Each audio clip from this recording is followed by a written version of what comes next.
하겠습니다. 사도행전 3장 4절에서 10절 말씀까지 봉독하도록 하겠습니다. 사도행전 3장 4절에서 10절 말씀까지 봉독하겠습니다.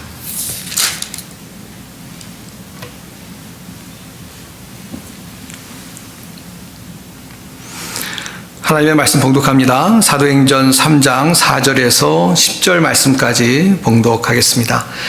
베드로가 요한과 더불어 주목하여 이르되 우리를 보라 하니 그가 그들에게서 무엇을 얻을까 바라보거늘 베드로가 이르되 은과 금은 내게 없거니와 내게 있는 이것을 내게 주노니 나사렛 예수 그리스도의 이름으로 일어나 걸으라 하고 오른손을 잡아 일으키니 발과 발목이 곧 힘을 얻고 뛰어서서 걸으며 그들과 함께 성전으로 들어가면서 걷기도 하고 뛰기도 하며 하나님을 찬송하니 모든 백성이 그 걷는 것과 하나님을 찬송함을 보고 그가 본래 성전 민문에 앉아 구걸하던 사람인 줄 알고 그에게 일어난 일로 인하여 심히 놀랍게 여기며 놀라니라. 아멘. 우리 사랑하는 성도님들께서 기도하실 텐데요. 요즘 어떤 기도를 하시는지 궁금합니다. 여러 가지 기도 제목들이 있으시고 또 우리 성도님들마다 또 독특한 자기만의 기도의 제목이 있으신 줄 압니다. 우리 건강을 위해서 기도하시는 성도님들 많이 계실 테고요. 또 가정을 위해서 또 자녀분들을 위해서 기도하는 성도님들도 많이 계신 줄로 압니다. 언젠가 연세가 좀 지긋하신 우리 성도님하고 이야기를 나누다가 이제 기도의 제목 이야기를 나눴는데 그 성도님은 그때 제 기억에 권사님으로 기억하는데요. 그런 얘기를 하시더라고요. 기도 제목이 있는데 뭐냐면 건강하게 살다가 이렇게 조용히 잠자고 있다가 하나님의 부름을 받았으면 좋겠다. 자식들 고생 안 시키고 또 하나님께서 그렇게 이제 충분히 살 만큼 살았으니까 그렇게 자신을 불러가 주시면 좋겠다. 그게 기도의 제목이다 라고 말씀을 나누시는 것을 듣고 좀 기도의 제목이 놀랍기도 하고 또 충분히 이해되는 그런 제목이다 싶어서 공감이 되었던 기억이 있습니다. 저도 목회자로서 기도를 하면서 여러 가지 기도를 드립니다. 개인 제목을 위해서도 많은 기도 드리고요. 그것뿐만 아니라 이 목회자니까 교회를 위해서, 특별히 우리 아이다와 한인 장로교회를 위해서 여러 가지 제목을 가지고 기도합니다. 우리 성도님들 위해서도 기도하고요. 또 아이다와 한인 장로교회가 어쨌건 간에 이곳에 세워져서 오늘까지 인도해 주셨는데요. 하나님의 은혜로 더욱더 지역을 섬길 수 있는 그런 교회가 되었으면 좋겠다라는 제목들을 가지고 기도를 합니다. 아마 우리가 하나님을 바라보면서 이렇게 간구하는 것들이 많이 있고 또 아까 말씀드린 것처럼 각각 자신의 형편에 따라서 다른 것들을 하나님께 구하는 줄 압니다. 근데 이 중요한 것은 아마 우리가 이렇게 하나님께 구하는 것이 많지만 근데 돌이켜보면 우리가 구하기 이전부터 이미 하나님께서 우리에게 많은 것들을 허락해 주셨고 또 이전에 우리가 기도했던 것들을 가만히 생각해 보면 우리의 기도의 제목에 하나님께서 신실하게 응답하셨고 아니 우리가 기도한 것 이상으로 하나님께서 우리를 복주시고 인도해 주셨다라는 것을 깨닫게 된다는 것입니다.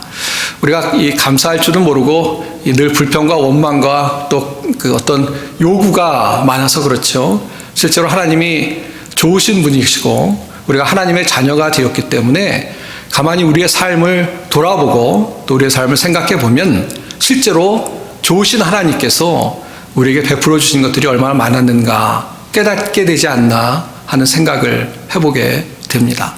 어쩔 때는 우리는 한 요 정도 수준으로 하나님께 구했는데 돌이켜보면은 그 수준을 뛰어넘는 그러니까 우리는 미처 보지 못했던 그런 것들을 아시는 하나님께서 더 큰 은혜를 주셨던 그런 과거의 은혜들을 우리가 돌아볼 수 있다는 것입니다. 오늘 본문의 말씀에 돌아가서 오늘 본문의 말씀은 너무나 잘 아는 우리가 아는 그런 성경의 본문의 말씀인데요. 어떤 그 간절한 사람의 어떤 소원 미문을 뛰어넘는 그런 하나님의 은혜를 기록한 그런 말씀입니다. 잠깐 본문의 배경을 설명을 드리면요. 오늘 본문에 이 베드로와 요한이 이제 성전에 올라가서 기도하기 위해서 올라가고 있는 그런 상황이 소개가 되고 있습니다.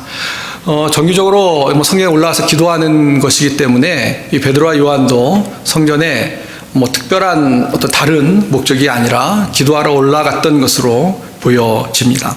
근데 이 성전에 올라가는데 미문이라는 그 문, 미문이라는 건 말 그대로 아름다운 문이라는 것이죠. 그 미문을 이렇게 통해서 성전으로 나아가고 있는데 거기에 오랫동안 앉아서 이 구걸을 하던 이 사람들에게 어떤 그 도움을 요구하면서 원하면서 앉아 있었던 걷지 못하는 나면서부터 걷지 못했던 사람들을 만나는 그런 이야기입니다. 어느 정도로 걷지 못했냐면 본인이 걸어서 이 성전 미문이라는 곳에 올 수 없는 정도여서 아는 사람들이 은혜를 베풀어서 이 사람을 여기다가 데려다 놓으면 거기에 앉아서 이제 성전에 올라가는 사람들이 있으니까 그 사람들을 바라보면서 도움을 얻기를 원하는 그런 사람이었습니다. 특별히 좀 성경에 보면 우리가 어떤 것들은 좀 상징성이 있는 그런 모습들을 발견하는데요. 이 미문에 앉아 있는 걷지 못하는 사람, 뭔가 좀 의미심장한 것 같습니다. 이 얼마나 문이 아름다웠으면 이름 자체를 미문이라고 지었을까 하는 생각을 갖는데요. 실질적으로 이렇게 아름답게 꾸며져 있었다고 합니다. 근데 그 어떤 환경은 참 멋있고 아름답고 번쩍거리고 하는데 그 환경 속에 정말 초라한 모습으로 있는 걷지 못하는 사람, 뭔가 이렇게 대조적이고 좀 상징성이 있는 모습이 아닌가 하는 생각을 갖게 됩니다.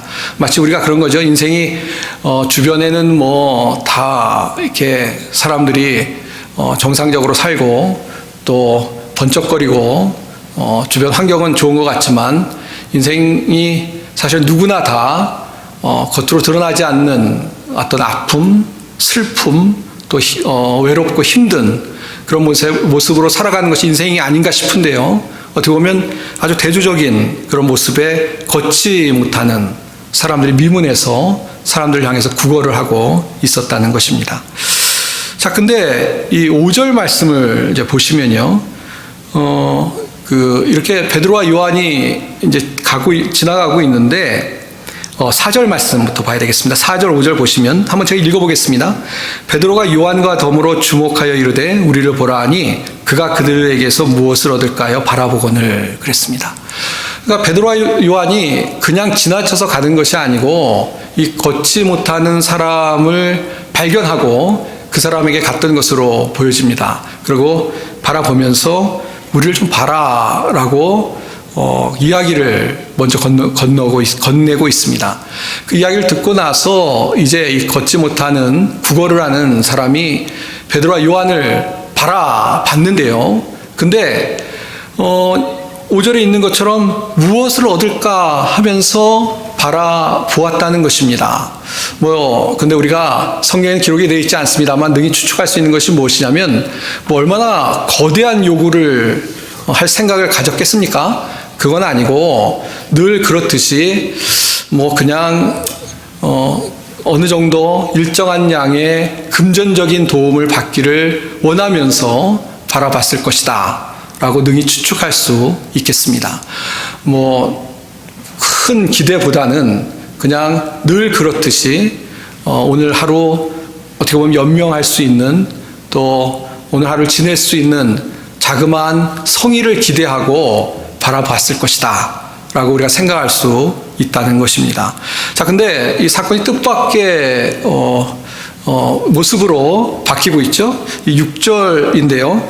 이 베드로가 이르되 은과 금은 내게 없거니와 내게 있는 이것을 내게 주노니 나사렛 예수 그리스도의 이름으로 일어나 걸으라 라고 걷지 못하는 사람에게 선포하고 있는 그런 모습을 보게 됩니다.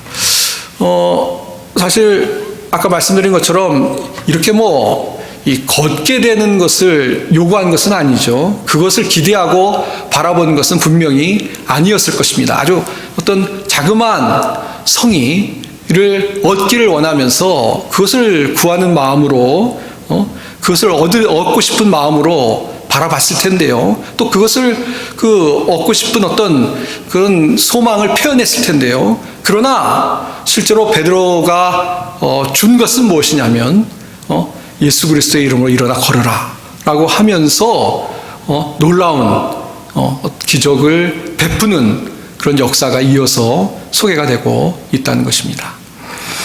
그래서 결론은 어떻게 됩니까? 이 사람이 걷게 되었습니다. 그래서 기적이 일어나서 7절에 있는 것처럼 발과 발목에 힘을 얻고 걷는 정도가 아니라 뛰어다니는 그런 은혜를 얻어서 평생 걷지 못했던 사람이 기적이 일어나서 걷게 되는 그런 역사가 기록되어 있습니다. 그래서 이렇게 되니까 주변에 있는 사람들도 놀랄 수밖에 없는 것이죠.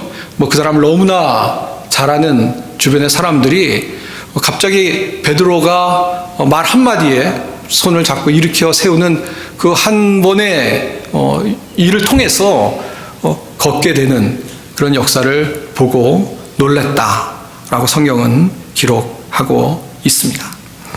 그래서 첫 번째 우리가 생각해 볼 수 있는 교훈은요, 하나님께서 우리에게 은혜를 베푸시고 역사하시는데 사실 우리는 하나님에 대해서 큰 어떤 기대를 갖고 또 하나님께 그런 어떤 기대를 구하지 않더라도 하나님께서 우리를 사랑하셔서 사실은 하나님께서 우리에게 놀라운 일들을 베푸시는 분이시다 라는 것을 다시 한번 우리에게 가르쳐 주시는 그런 본문인 줄 압니다.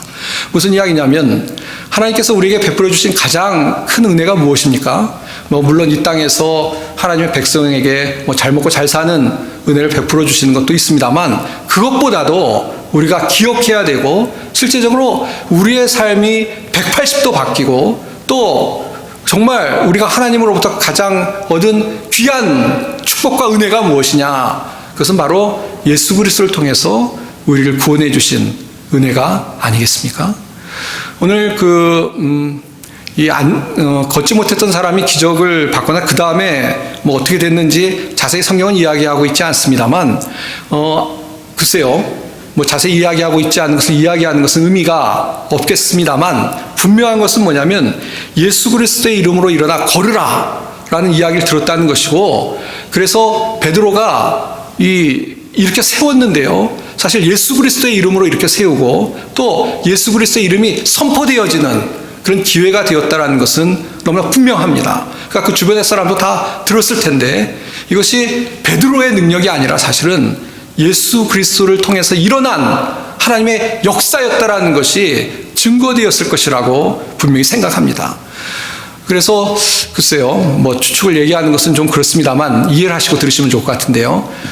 충분히 예수 그리스도의 이름으로 걷게 된 사람의 마음에도 이런 어떤 일어서서 걷고 뛰어넘는 그런 구원의 은혜가 임하지 않았을까라는 좀 상식적인 추론을 해봅니다. 어쨌건 간에 중요한 것은 무엇이냐면 다시 말씀드리는 것처럼 우리는 하나님으로부터 은혜를 받은 사람들인데 어떻게 보면 죽었던 우리가 예수 그리스도의 십자가의 은혜로 구원받은 정말 하나님께서 우리 삶의 가장 중요한 문제를 해결해 주시고 그래서 하나님의 자녀가 되는 은혜를 얻게 된 사람들이다 라는 것을 다시 기억나게 해주는 그런 본문의 말씀인 줄 믿습니다. 우리가 요한복음 할 때 그 말씀을 나눴었는데요, 이 사마리아를 예수님께서 지나가실 때 이 사마리아 여인을 만나십니다. 근데 이제 우물에서 물을 기르러 이 여인이 나왔는데요, 근데 그 나온 시간이 우리말 성경에 6시, 6시라고 그러는데 그래서 이제 거기에 우리가 보통 이야기하는 우리의 시간으로 계산하기 위해서는 6을 더해야만 합니다. 그럼 12시, 그러니까 햇빛이 한참 내렸째는 아주 낮 시간에 나와서 이 물을 길렀다는 것인데요. 보통 전통적으로는 이 서늘할 때 물을 기른다고 합니다. 왜냐하면 낮 시간에 나오는 건 힘든 일이니까요. 우리가 오늘도 더운 날씨인데 더우면 안 나가는 게 정상인 것이죠. 될 수 있으면 오전에 일을 서늘할 때 처리하는 것이 상식적이고 그것이 보통 사람들이 행하는 모습입니다. 근데 이 12시에 여인이 나와서 물을 길려고 했었고요. 그때 마침 예수님을 만났습니다. 그리고 예수님께서 물을 달라고 이야기하시죠. 근데 예수님이 그러시면서 하신 말씀은 뭐냐면 내게로 오면 영원히 목마르지 않을 것이다 라고 말씀하십니다. 그러니까 여인 입장에서는 그것이 얼마나 솔깃한 이야기겠습니까? 우리가 능히 상상할 수 있는 것처럼 다른 사람의 눈을 피해서 지금 물을 길어 나온 것인데요. 근데 그렇게 힘들게 나올 필요 없이 물을 먹을 수 있다고 하시니까 거기에 귀가 솔깃했죠. 그러나 물론 예수님이 말씀하신 것은 우리가 마시는 그런 물에 관한 이야기는 아니었습니다. 그 여인의 문제를 예수님께서 정확하게 아셨던 것이죠. 전에 말씀드렸기 때문에 좀 생략해서 간단히 말씀을 드리자면 이 여인이 물을 길러 나올 때 물을 길러서 마시느냐가 문제가 아니었고 왜 사람들의 눈을 피해서 그 시간에 나왔어야 되느냐 하는 여인의 진짜 문제, 핵심적인 문제가 따로 있었습니다. 그래서 남편이 목말랐던 것이죠. 그래서 이제 남편 이야기를 했을 때 지금 남편도 남편이 아니라 그 전에 이미 남자들을 이렇게 남자를 바꾸는 그런 여인의 어떤 사생활이 있었는데 그것이 다 어떤 성경에 자세히는 안 나옵니다만 문제가 있었던 것이죠. 인생에 문제가 있었던 것입니다. 인생이 공허하고 또 정말 채울 수 없는 영적인 목마름, 그것을 예수님께서 아셨기 때문에 예수님께 오면 우리가 보통 마시는 물이 아니라 영혼의 목마름을 해결할 수 있는 생수에 관해서 예수님께서 말씀하셨던 것이고 결국 그 이야기를 이해한 것으로 보여집니다. 그래서 나중에 처음에는 예수님을 향해서 랍비라고 이야기하던 여인이 그리스도시군요 라고 고백하는 모습을 우리가 요한복음에서도 볼 수가 있습니다. 그러니까 예수님도 어떤 우리의 몸을 위해서 마시는 물도 중요합니다만 예수님이 이 땅에 오신 것이 우리 영혼의 목마름을 해결하기 위해서 오신 것이다라는 것을 말씀하시는 그런 성경의 본문의 말씀이었다는 것입니다. 그렇습니다. 우리가 하나님으로부터 우리가 구하기 사실 이전에 얻은 하나님의 가장 큰 은혜가 무엇이냐? 바로 하나님께서 우리의 영혼을 구원해 주시고 또 하나님의 자녀로 삼아 주시고 또 그래서 죄인에서 의인이 되어서 이렇게 주님을 찬양하며 살아갈 수 있는 그런 은혜를 받은 사람들이다 라는 것을 우리가 기억하며 살아가야 될 줄 믿습니다. 그래서 때로 하나님 이것을 구합니다 이렇게 우리가 기도를 하죠. 그러나 그렇게 기도하면서 항상 잊지 마실 것은 이미 하나님께서 우리의 가장 중요한 문제를 해결해 주시고 은혜를 베풀어 주신 하나님이시다 라는 것을 기억하고 살아갈 수 있는 그런 우리의 신앙의 모습이 되어야 될 줄 믿습니다. 물론 여기서 끝나는 것은 아닙니다. 하나님께서 우리에게 구원의 문제를 해결해 주신 것이 마치 이 걷지 못하는 사람이 돈 몇 푼 받는 것이 아니라 일어서 걸을 수 있는 것과 같은 그런 은혜였다는 것을 기억하는 것뿐만 아니라 또 실제적으로 우리가 이것을 오늘 살아가는 우리의 삶에도 적용할 수 있는 줄 믿습니다. 무슨 얘기냐면요. 우리가 때로는 하나님께 기도합니다. 그러나 우리의 기도가 하나님의 뜻을 따라 기도하는 기도가 되도록 노력하지만 때로는 우리의 기도는 너무나 이기적이고요. 너무나 단편적이고요. 너무나 어떤 우리의 중심적인 또 근시안적인 기도를 드릴 때가 있는 줄로 압니다. 그러나 하나님께서 그래서 우리 기도에 응답하시는데요. 때로는 우리의 기도가 하나님의 뜻에 합당하면 금방 즉각적으로 들어주시죠. 우리가 무엇을 구할 때 하나님께 들어주십니다. 그러나 때로는 기도가 좀 금방 이루어지지 않고 지연되는 것처럼 느껴지고 하고 또 때로는 하나님께서 우리가 구하는 것에 대해서 노라고 분명히 말씀하실 때도 있습니다. 근데 그래서 가만히 생각해 보면 하나님이 능력이 없어서 그러신 것도 아니고 또 하나님이 우리를 미워하셔서 그런 것도 아니고 하나님께서 더 좋은 것을 채우기 위해서 우리가 구하는 것 이상의 것을 베푸시기 위해서 하나님께서 우리에게 은혜를 베풀어 주신다는 것을 우리가 기억하고 낙심하거나 원망할 것이 아니라 주님을 바라보면서 계속 믿음으로 나아갈 수 있는 그런 우리가 돼야 될 줄 믿습니다. 그래서 이 성경 말씀을 좀 보시면요. 에베소서 3장 20절에 보시면 우리 가운데서 역사하시는 능력대로 우리가 구하거나 생각하는 모든 것에 더 넘치도록 능히 하실 이에게 라는 구절이 있습니다. 그러니까 하나님이 어떤 분이시냐라는 것을 보여주는 그런 구절인데요. 우리가 구하거나 생각하는 모든 것에 더 넘치도록 능히 하시는 그런 하나님이시다 라고 이야기하고 있는 것입니다. 그러니까 우리는 뭐 이렇게 구하고 이만큼 이 정도 구하고 이 정도 생각하지만 진짜 모든 것을 아시는 하나님께서는 우리에게 가장 좋은 더 좋은 최선의 것을 주실 수 있는 또 주시는 분이다 라고 우리가 그 본문을 이해할 수 있겠습니다. 저희도 한번 말씀드렸습니다만 저희 집 둘째가 어렸을 때 제가 부산에 잠깐 있었는데요. 그때 부산에 그걸 뭐라고 하나요?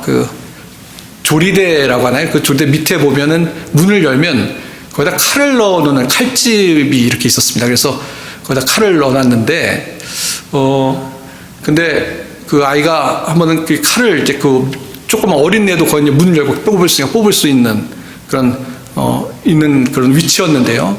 그렇게 뽑으려고 하는 걸 발견을 했습니다.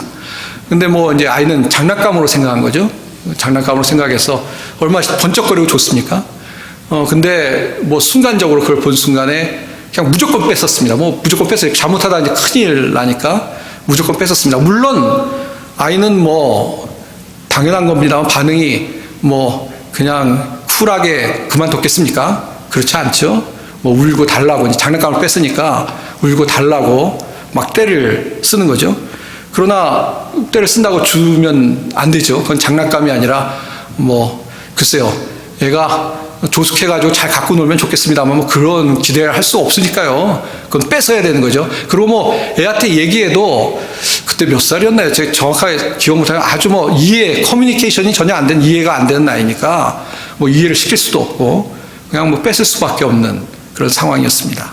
그때 사실 제가 그때 이제 좀 깨달았어요. 아, 때로는 하나님께서 이렇게 하시겠다. 우리가 잘 이해 못하고 그냥 달라고 너무 우리 생각하기엔 너무 좋다고 하나님께 구하더라도 하나님 보시기에 그것이 잘못된 것이면 뺏으실 수도 있겠다. 우리에게 해가 되니까. 그리고 그것을 뭐 설명하셔야 봤자 이해를 못하니까 그러실 수도 있겠다라는 어떤 하나님의 마음을 이해할 수 있는 기회가 되었습니다. 그렇습니다. 우리가 하나님에 대해서 어떻게 생각하느냐가 참 중요한데요. 우리가 오늘 본문의 말씀을 통해서 이 베드로가 기적을 일으켰습니다만 아까 말씀드린 것처럼 베드로가 한 것이 아니고 예수 그리스도의 이름으로 행했고 하나님께서 이 걷지 못한 사람에게 은혜를 베풀어 주셨는데 어떤 은혜를 베풀어 주셨느냐? 그냥 어떤 그날 저녁 먹을 수 있는 그걸 바랬었죠. 그러나 그것을 뛰어넘는 은혜로 채워주셨던 것처럼 우리 삶에도 이미 그런 하나님이 은혜를 베풀어 주셨고 또 앞으로도 은혜를 베풀어 주시며 우리를 인도하실 줄 믿습니다. 우리 하나님이 좋으신 분이기 때문에 그렇습니다. 우리가 생각하는 것이나 구하는 것 이상으로 능히 하실 수 있고 또 하시는 분이기 때문에 그런 우리의 삶에 은혜를 베풀어 주시고 또 우리를 인도하실 줄로 믿습니다. 여기 좀 글을 좀 소개하겠습니다. 제가 다 외우지 못해서 읽어야 될 것 같은데요. 좀 이렇게 읽는 것이 이렇게 들으실 때 쉽지 않겠습니다만 좀 들으시면 좋을 것 같습니다. 누가 지었는지는 작자 미상입니다. 근데 뭐 알 수가 없는데 이런 내용의 글입니다. 하나님께 힘을 간구하여 무언가를 성취하려 했으나 약하게 만드셔서 겸손히 순종하는 것을 배웠네. 하나님께 건강을 달라 하여 더 위대한 것들을 하려 했으나 약하게 하셔서 더 나은 일들을 했네. 부를 구해서 행복하려 했으나 오히려 가난하게 하셔서 지혜롭게 되었네.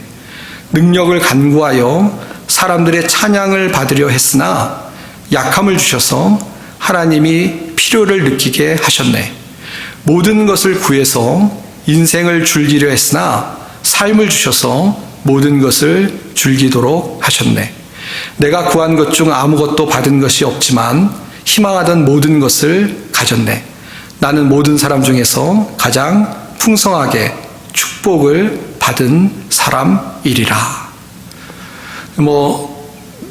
여러 가지 이야기를 하고 있습니다만 분명한 것이죠. 우리가 구한 것들, 우리 생각대로 구한 것들, 때로는 못 받았다라고 생각이 듭니다만, 우리가 구한 것들은 사실 우리 생각에 따른, 어떻게 보면 하나님 보시기에는 그저 그런 것이라는 거죠. 그러나 하나님께서는 가장 좋은 것들로 우리를 채워주시는 분이다 라고 이야기하는 그런 시입니다. 하나님이 정말 우리를 사랑하시는 줄 믿습니다. 우리가 물론 하나님 뜻대로 구해야 되겠죠. 예, 그게 이제 제일 좋은 건데, 그러나 우리는 참 부족해서 일단 우리의 어떤 생각을 가지고 기도를 참 많이 하는데요. 어쨌건 분명한 것은 하나님은 우리가 무엇을 구했는가 상관없이 가장 좋은 것으로 우리에게 채우시는 분이시다 라는 것을 기억하고 살아가는 성도님들이 다 되시길 바랍니다. 저는 그렇게 믿습니다. 우리는 좀 부족해서 잘 못 구할 때도 있어요. 억지를 부릴 때도 있습니다. 그러나 하나님은 우리를 사랑하시기 때문에 가장 좋은 것으로, 또 하나님께서 원하시는 쪽으로 우리를 인도하시는 하나님이신 줄 믿습니다. 그러나 아까도 말씀드렸지만 그렇다고 해서 자꾸 억지를 부리면 안 되겠죠. 그건 이제 어린 나이인 거죠. 우리 신앙이 성장을 해서 하나님의 뜻을 잘 분별하고 하나님 뜻에 맞는 기도를 드리는 것이 성숙한 그리스도인인 줄 믿습니다. 그렇게 되도록 성장을 해야 되겠죠. 그것이 우리 목표가 되어야 될 줄 압니다. 그래서 우리 기도가 바뀌어서 이제는 하나님 뜻에 합당한 기도를 드릴 수 있는 그런 성숙한 그리스도인이 돼야만 할 것입니다. 그런데 제가 보니까 그거 참 쉽지 않은 것 같아요.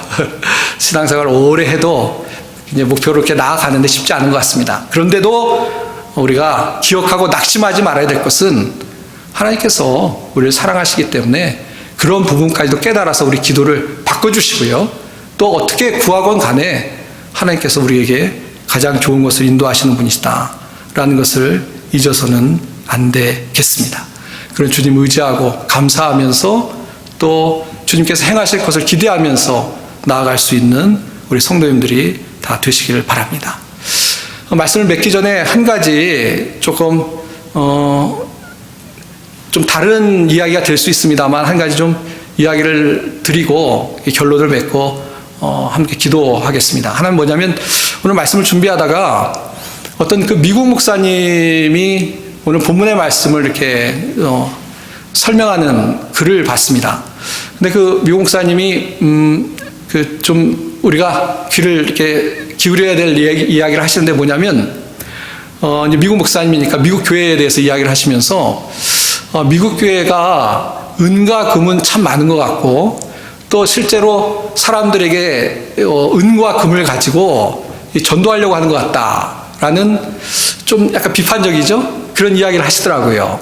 그러니까 베드로는 은과 금은 내게 없지만 예수 그리스도의 이름으로 내게 있는 것을 내게 주노니 예수 그리스도의 이름으로 일어나 걸으라 라고 이야기를 하는데, 근데 요즘 미국 교회들은 은과 금은 너무 많고 또 사람들을 향해서 우리가 은과 금을 줄 테니까 오라 라고 그걸 갖고 유혹하는 것 같다 라고 이야기를 하시더라고요. 그러면서 당연한 것입니다만 교회는, 성도는 은과 금을 줄 수도 없고 주는 것도 아니고, 또 그걸 갖고 사람을 유혹해서도 안 되고, 예수 그리스도의 이름을 증거하고 또 예수 그리스도의 능력을 선포하는 성도와 교회가 돼야 된다라는 이야기를 하셨습니다. 그 이야기를 들으면서 저는 한인교회를 하니까 미국교회는 모르겠습니다만 그럴 수 있겠다라는 공감되는 마음을 갖고요. 또 미국교회뿐만 아니라 글쎄요, 성도들이나 교회나 세상에서 예수 그리스도의 능력을 선포하거나 보여주는 것이 아니라 좀 세상적인 것으로 우리가 쏠리는 것은 맞다라는 그런 공감된 마음을 가졌습니다. 좀 정리하면 이렇습니다. 우리가 구하는 것도 사실은 은과 금을 구하고 또 우리가 자랑하는 것도 은과 금을 구하고, 그렇다면 오늘 본문의 말씀을 우리가 이해 못하는 것이고요, 그 비신앙적으로 사는 거 아니겠습니까? 예. 오늘 베드로가 이야기한 것처럼 은과 금은 내게 없지만 예수 그리스도의 이름으로 걸으라 라는 것이 하나님의 역사하시는 모습이고요, 또 우리가 그것을 기대하고 나아가야 된다는 말씀을 드렸고요, 또 우리가 실제로 다른 사람들에게도 그런 하나님의 능력을, 예수 그리스도의 능력을 보이면서 살아가는 그런 신앙인이 되어야 되지 않겠나라는 생각을 갖게 됩니다. 그러니까 하나님은 우리의 기도에 이런 게 아니라 이 위에서 하나님께서 막 역사하시고 이거를 하나님께서 생각하시고 나가는데, 우리는 자꾸 이 밑에 것을 구하고 밑에 것 가지고 뭔가 하려고 하는 그런 모습이라는 것이죠. 아주 쉽게 설명을 드리면, 우리가 말씀드렸습니다만 위에를, 하나님의 어떤 마음을 이해하고 그것을 맞춰서 살아가는 그런 우리의 모습이 되야 될 줄 압니다. 사랑하는 성도 여러분, 아까도 말씀드렸지만 하나님은 뭐 우리가 어떻게 구한 간에 역사하시지만, 그러나 우리도 하나님의 마음을 이해하고 하나님의 뜻에 합당한 기도를 드리고 뜻에 합당한 것을 구하고 또 하나님의 마음에 합당한 모습으로 살아갈 수 있는 그런 우리가 되어야 될 줄 믿습니다. 오늘도 은과 금이 아니라 예수 그리스도의 이름으로, 또 예수 그리스도의 이름으로 능력을 행하면서 또 믿음으로 살아갈 수 있는 우리 모두 성도님들이 다 되시길 바랍니다. 한 주간 믿음으로 주 예수 그리스도를 힘입어서 승리하며 살아가는 우리 모두 성도님들이 다 되시기를 주님의 이름으로 축원드립니다. 기도하겠습니다. 하나님 아버지, 은혜와 사랑을 감사합니다. 오늘 말씀을 통해서 다시 한번 우리가 우리의 생각대로, 우리의 이기적인 마음대로, 또 세상에 속해서 세상 것 안에서 살아가는 모습이었음을 깨닫게 됩니다. 하나님 아버지, 그러나 하나님께서는 우리의 생각한 것이나 구한 것 이상으로 역사하시며 또 그렇게 살아갈 수 있도록 자꾸 우리를 채찍질하시는 하나님이신 것을 기억합니다. 하나님, 주의 마음을 잘 깨닫고 또 주님이 주시는 능력으로 살아갈 수 있는 저희들이 되게 하시고, 또 주님이 원하시는 기도를 드리며 살아갈 수 있는 저희들이 되게 도와주시옵소서. 우리가 구한 것 이상으로 행하실 주님의 역사하심을 기대합니다. 우리 사랑하는 성도들을 지켜주시고 이번 한 주간도 하나님의 뜻이 이루어지는 은혜와 역사들이 있도록 복을 허락하여 주시옵소서. 주의 은혜를 감사드리며 우리 주 예수님의 이름 받들어 간절히 기도하옵나이다. 아멘.